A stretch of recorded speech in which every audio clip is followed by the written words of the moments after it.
You are watching the World 24/7 on the NDTV network. I'm Parmeshwar Bava. Let's begin with the headlines we're tracking at the moment. Fierce wildfires burning out of control in the greater Los Angeles area have killed at least 6 people and forced nearly 180,000 more from their homes. At least 5 fires are burning at the moment. NDTV's Vishnu Shom reports from Ground Zero.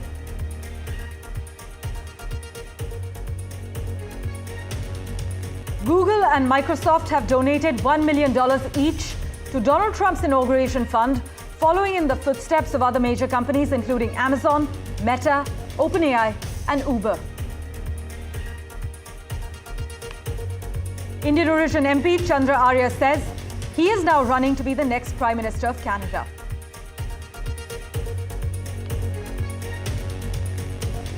Data shows Europe bought a record amount of liquefied natural gas from Russia last year, despite EU efforts to ditch the fossil fuels funding Putin's war chest.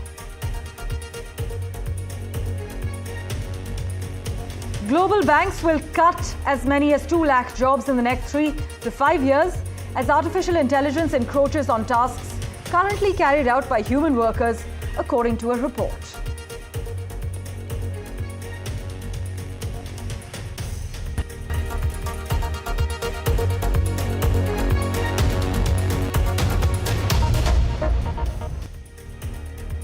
A big focus: wildfires are raging across Los Angeles, turning the skies red, destroying homes and businesses, and blanketing the entire region with smoke and debris. In fact, the largest fire has now grown to nearly 3,000 acres and forced tens of thousands of people to evacuate. LA is continuing to be menaced by wildfires, with the latest blaze actually being reported from the Hollywood Hills, where the iconic Hollywood sign sits. Sustained powerful winds reaching nearly 100 miles per hour are driving fast-moving wildfires near LA, spewing smoke, destroying homes, and closing roads. Take a look at NDTV's ground report. I'm in Pasadena, a neighborhood in Los Angeles that has been devastated by fire. This particular residential area is home to some beautiful houses, family homes, where one neighbor's house is intact, but the next neighbor's house is burnt down to ashes. And all that remains is the brick kiln fireplace and some remnants, some hints of what was once a thriving family home.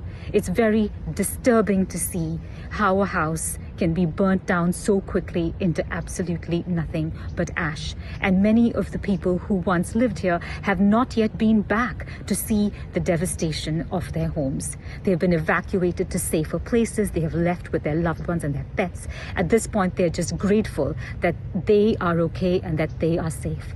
But the long-term residents of Los Angeles have said that they have never seen a fire anything like this. And this is one of the worst fires that they have ever witnessed. And anyone walking through these deserted neighborhoods with burnt down homes, rubble and ash can see the destruction that these fires have left in their wake. This is one of the worst hit areas in the greater Los Angeles area. You can see fire trucks behind me, and they're actually trying to put out fires in this particular home. This entire area has been entirely burnt out. You can see the fire service people walking in over here, the firefighters working over here. We can't get in beyond this particular point, but they're working over here. You can see a great deal of damage in this particular area. The smoke is still coming out of some of the areas over here. And what we're going to actually do is walk through some of these areas to give you a sense of what it looks like.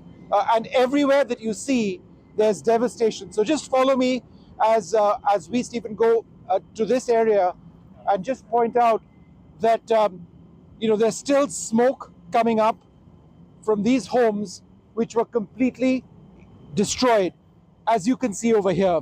And there are any number of homes which have been entirely destroyed. So there is smoke, which you can see coming out of these structures. A lot of stuff burning, we can smell it. There is ash in the air as well. If we move across this road, and this seems to be an affluent part of this area. We can see cars which have been entirely burnt out, and home after home has been completely destroyed. These are the savings of people completely destroyed, decimated, and this house behind me destroyed as well. Now, I'm just going to update our viewers on what the overall situation is.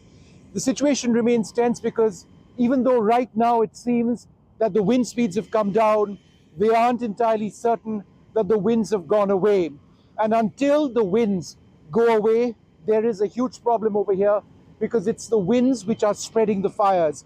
There are at least 4 to 5 major fires in the greater Los Angeles area, and all of these are uncontained. And it's these embers which reach out far, which trigger fires in areas which are incredibly dry. There is usually rainfall which happens. There is rainfall which happens this time of the year. That's not happened. There are wildfires which take place across this region, but that happens in the month of October by and large. What's taking place now is entirely unexpected. Billions have been lost across the region.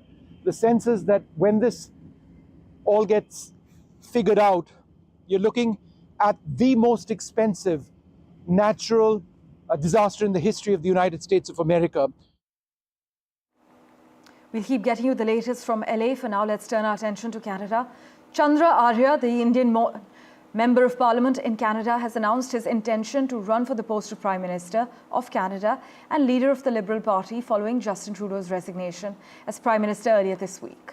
Now, Mr. Arya actually hails from a village in Karnataka. He emigrated to Canada about 2 decades ago, along with his wife and son. And he was first elected to the Canadian House of Commons in 2015 as part of the Liberal wave led by Justin Trudeau. The Liberal Party had then won the majority of seats.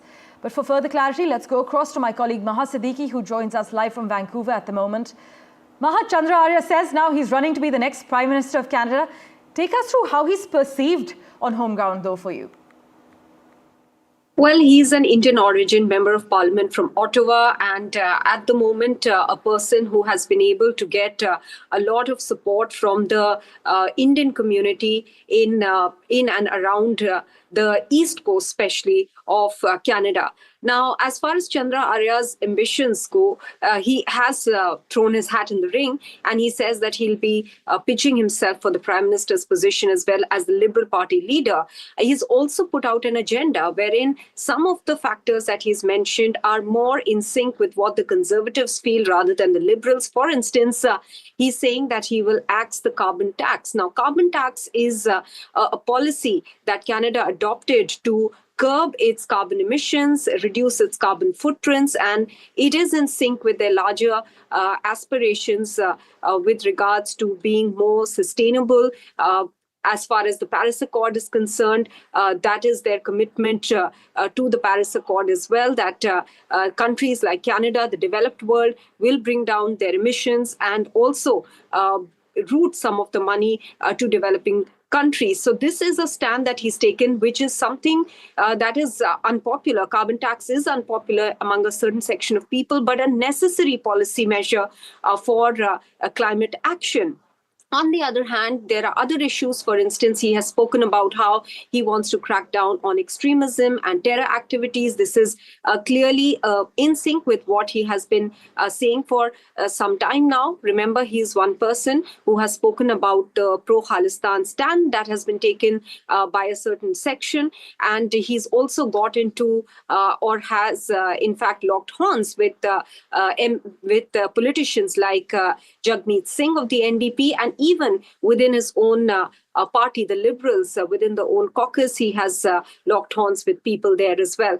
So whether he will be able to garner support within the caucus, within the larger Liberals, that remains to be seen clearly, because at the end of the day, it's the Liberal Party that will be choosing their leader, and then he can only then he can become the Prime Minister for which he has pitched himself now.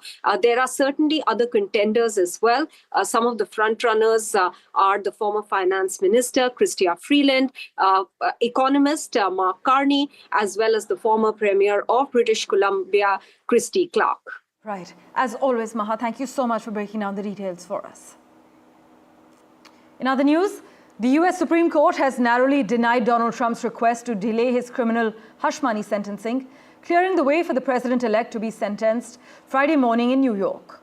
4 of the 9 justices indicated they would have granted Trump's request to halt the sentencing, but Chief Justice John Roberts and Trump appointee Justice Amy Coney Barrett joined the court's 3 liberal justices to deny Trump the relief he sought. On the other hand, a federal appeals court has cleared the way for the public release of Special Counsel Jack Smith's report on the 2020 election interference case against Donald Trump over the objections of the president-elect. My colleague Natasha Israni has been tracking all the latest developments for us. She joins us live at the moment. Natasha, so what's Trump's plan? Does he intend to attend the sentencing virtually from his Mar-a-Lago estate? Yes, that is what is expected. He's not going to be there in court in person. He will be attending virtually, and he will be given the chance to also make remarks. It's unclear whether he will say anything, but the judge will hand out the sentencing, and the judge will also explain the reasons behind whatever they choose as the sentencing. Now, let's remember here that the judge in this case, who's going to make the sentencing tomorrow morning here in New York, has already said that there will be an unconditional discharge. What that means is that while there is going to be a clear conviction of former President-elect Donald Trump, there won't be any probations, any fines, any jail time for the president. And that's one of the reasons that the Supreme Court also cited in saying that they were not accepting this request from Trump's lawyers that the sentencing being delayed, because they argued that this would impact his duties as president-elect. And the Supreme Court said, well, no, there is going to be no substantial impact on whatever duties Donald Trump has as president-elect. And also they said that given that the judge in this case has already said that there'll be an unconditional discharge, this will not impact Donald Trump. But this is more symbolic than anything else. He's going to be the first former US president or president-elect to go into inauguration with a criminal conviction on record. And that is what his lawyers were hoping to avoid, and they have not succeeded in doing so. In fact, ethical concerns had been raised earlier this week when one of the Supreme Court justices, that Samuel Alito, had actually taken a phone call from Donald Trump, though later Alito said that that call had nothing to do with this decision. But a lot of eyebrows had been raised at that stage. So this decision by the Supreme Court is being seen as a notable act of independence for the Supreme Court here in the United States, even though it is more on the conservative side, which is more on Donald Trump's side, as was seen in some of the earlier rulings that we saw last year, which were in his favor. Natasha, as always, thanks so much for joining us with the latest. Meanwhile, newly in the minority, Democrats voted with Republicans to advance legislation that would require federal authorities to detain unauthorized immigrants who have been accused of certain crimes, signaling that they will try and find spots to work with President-elect Donald Trump while simultaneously trying to block much of his agenda. Senate Democrat leader Chuck Schumer and most other Democrats voted to proceed with the legislation, advancing the bill 84-9. Now, Trump and Republicans have pushed the bill and made it a priority since a Georgia nursing student was actually killed last year by a Venezuelan man who entered the US illegally and was allowed to stay to pursue his immigration case.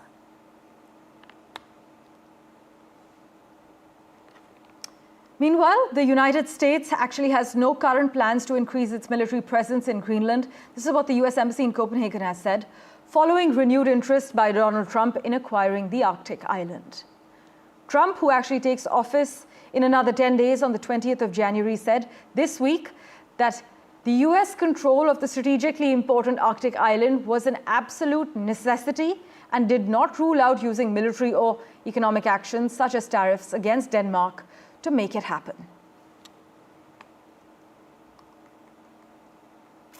And Google and Microsoft have donated $1 million each to Donald Trump's inauguration fund, following in the footsteps of other major companies, including Amazon, Meta, OpenAI, as well as Uber. A slew of other major companies made hefty donations to Trump's inauguration fund. This is just within the last month. The fund will actually cover functions and activities connected with the ceremony. But as I mentioned, Amazon, Meta, and OpenAI CEO Sam Altman have all made donations of $1 million each, as well as Toyota and Uber. The contributions, which have helped Trump's inaugural committee raise a record $170 million in donations, appear to be an attempt by tech giants to curry good favor with Trump ahead of his second term. But by comparison, you must note, Joe Biden's inauguration raised $63 million in 2021, while Obama's inaugurations raised $53 million in 2009 and $42 million in 2013. Well, let's switch tracks now to a crucial report that has stated Europe bought a record amount of liquefied natural gas, LNG, from Russia in 2024, despite ongoing efforts to cut funding to Putin's war machine. Last year, European ports saw 17.8 million tons of Russian LNG, a jump of over 2 million tons from the previous year, according to analysts at Rystad Energy. Now, while Europe has reduced its pipeline imports of Russian gas since the Ukraine war began, LNG shipments have surged, with Russia becoming Europe's second largest LNG supplier after the US. So in total, Europe imported 49.5 billion cubic meters of Russian gas via pipelines and another 24.2 billion cubic meters in liquid form on ships. Some of that LNG was likely resold as well to other nations, and these numbers came just days after Ukraine halted the flow of Russian gas through its pipelines, effectively ending a Soviet-era energy route. I must inform you that critics argue that by continuing to import Russian gas, the EU is undermining its support for Ukraine and its climate goals.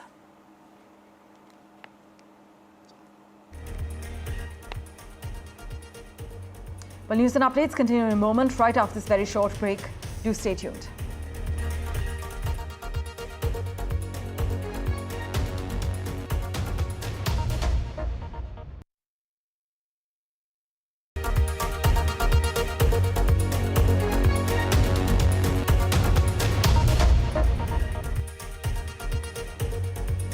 Welcome back. Police and security officials in northwestern Pakistan have said that militants have abducted at least 16 government workers and set unclear demands for their release. Now, the group of civilian hostages are employees of a mining project related to the state-run Pakistan Atomic Energy Commission in the militancy-hit Laki Marwar district in Khyber Pakhtunkhwa province. The men were actually commuting to work on a minibus, is what we're told, when they were ambushed and taken hostage at gunpoint, the area police officer has said on record. But militants have abducted at least 16 government workers and set unclear demands for their release, as per what police and security officials in northwestern Pakistan have informed us. Let's turn our attention now to Lebanon, where the parliament voted to elect General Joseph Aoun, commander of the Lebanese Armed Forces, as the country's new president, ending a years-long leadership vacuum that hobbled the government, delayed key reforms, and also raised fears of a wider collapse as the nation faced numerous crises.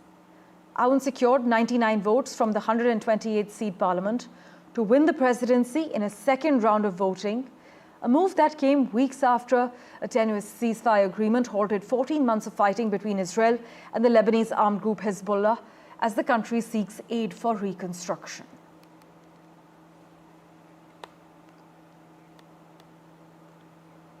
In other news, global banks will cut as many as 2 lakh jobs in the next 3 to 5 years as artificial intelligence encroaches on tasks that are currently being carried out by human workers. This is according to a Bloomberg intelligence report. Chief Information and Tech officers surveyed for BI indicated that on average, they expect a net 3% of their workforce to be cut. Back office, middle office, and operations are likely to be most at risk, according to a senior analyst who wrote the report. As far as customer services is concerned, they could see changes as bots manage client functions, while know your customer duties would also be vulnerable. In fact, the analyst added that any jobs involving routine, repetitive tasks are at risk. But he added that AI will not eliminate them fully, rather it will lead to workforce transformation.